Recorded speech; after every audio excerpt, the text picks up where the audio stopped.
And joining us live from our Midrand studios to further unpack the budget speech is Christo Joubert, who is an agricultural economist. A very good morning to you. Thank you so much for joining us here on Morning Prime. Good morning, Lauren. Good morning. So from an agricultural perspective, talk to us more about the future of carbon tax and sugar tax. Now, first of all, the sugar tax will have an effect on the agricultural side, especially on the sugar industry, and then further on down the line on the secondary industry, the beverage side, at which they already indicated we will see probably job losses in that industry. On the other hand, the policymakers say it won't be so big, but yes, I think we'll see when we come to it.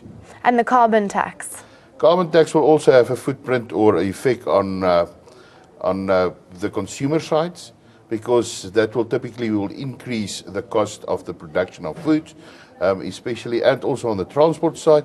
So the ripple effect on that will be increase or pressure on food inflation and further also on overall inflation. And then what will the effect of the fuel levy and the VAT on fuel levy that will be introduced later on be on the consumer? The exact figure I cannot provide you right now, but yes, we can expect that will also put pressure on food inflation right through the chain.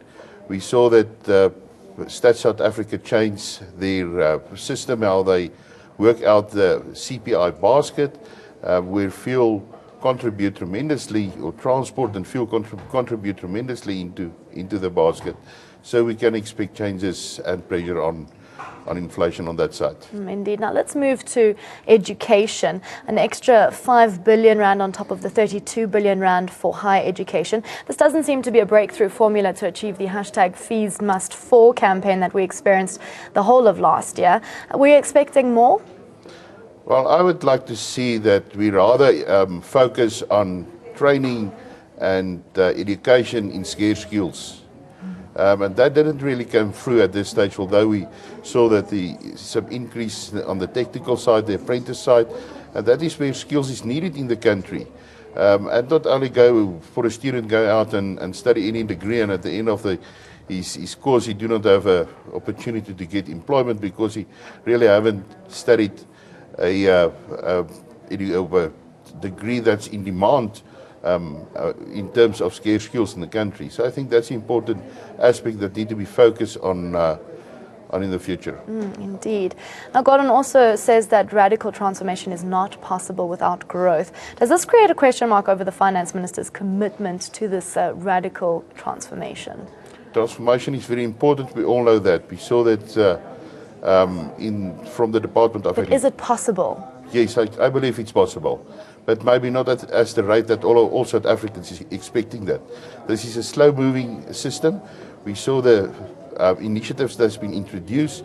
If you're looking on the agricultural side, I believe that we're going to see some changes onto that, and also speed up transformation into that.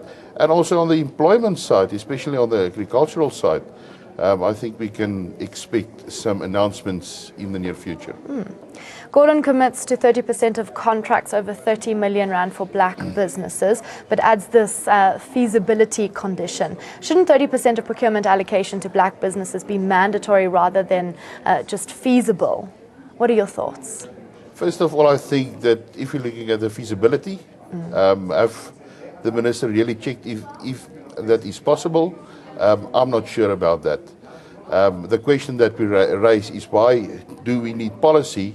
We understand that transformation is necessary, but why do we need further policy, maybe to burden the system at the end and do not get the results, but rather increase the cost of contracts? And then lastly, before we let you go, there was very little allocation for nuclear procurement while recommitting to independent power producers. What about Eskom's assessment of nuclear energy being central to South Africa's energy stability? My take on it, we must leave it at this stage and rather focus on what we have and maybe looking the medium term to the long term and further investigate that issue. Christo Joubert,